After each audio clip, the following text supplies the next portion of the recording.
Reciprocity is one of the most common and respectable of moral ideas. It appears in religious and secular forms all over the world. It is Christianity's golden rule, one of the greatest parts of the morality of that religion. Reciprocity is generally quite simple, although depending on how philosophical you are willing to get, it can become a little more complex. The basic idea is simple, however. Treat others how you want to be treated. If you want moral treatment, you must give it. If you want moral consideration, you must give it. If you want others to care for your sentience, then you must care for theirs. It is a transaction. You give something, and you get something. It leads to an orderly society, and a secure and safe existence within that society. It is incredibly useful for maintaining order and synchronization in social interaction. Everyone gets treated well, and everyone gets to feel like they are contributing to society by treating others well. Committing cruelty to another justifies cruelty towards oneself. Every act you commit is a justification of how you are to be treated. Everyone has an interest in maintaining and building on the strongest possible reciprocal moral system, as this guarantees peace, order, security, and consistent moral treatment for all. It ensures a good life. This aligns with self-interest. It also gives a sense of belonging and meaning as you contribute to these systems. It is not solely about the reward of moral treatment. In simple terms, if you expect people to care about you, which any rational actor does, then you must care about others. Reciprocity is a good moral system, which I believe aligns with rational self-interest. It is arguably in the interest of a few to break with reciprocity, but this must be discouraged, because it will weaken the system, leading to irrationality, incoherence, and the corruption of the mutually beneficial moral order.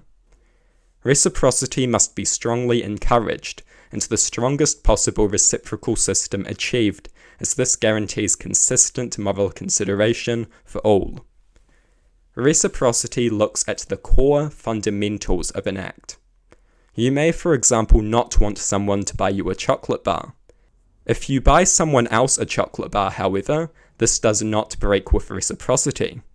If you suspect they will like the chocolate bar, this aligns with reciprocity. It aligns with reciprocity because the fundamental nature of the act is the goal of creating happiness in someone else. You want other people to care about your happiness and want you to be happy. That means the fundamentals of these acts are perfectly consistent with reciprocity, even if at face value the specific acts could be misconstrued as contradictory. It is important to note that reciprocity focuses on the fundamentals of an act, not the specific act itself. It is also important to note less obvious consequences, such as normalization, implications, and what I call rational empathy being a few examples. It is in your interest for others to consider nuanced and complex consequences of their actions, so you have to do the same. Also worth noting is the far-reaching standards of reciprocity. Animals are not ignored in a reciprocal moral analysis. Sure, they can't participate in reciprocity, but if you think that renders them morally irrelevant, then you must be fine with people considering you morally irrelevant if ever you deteriorate to the point that you cannot participate in reciprocity. I think a rational actor will want to have their sentience taken into account by others.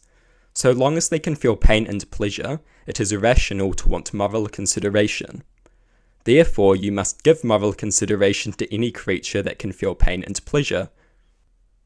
It could even be said that a rational actor desires an almost unconditional moral consideration, and for this reason, they must unconditionally morally consider animals. This argument can get very complex very fast, however. Reciprocity, interestingly enough, doesn't only make moral claims relating to its participants. To do so would justify any cruelty against oneself if only they for whatever reason failed to be a participant. This is the basics of reciprocity as a form of moral understanding. Reciprocity can get fairly complex when you dive deeper into many of the issues at hand. Feel free to leave a comment giving me your thoughts on this type of moral analysis.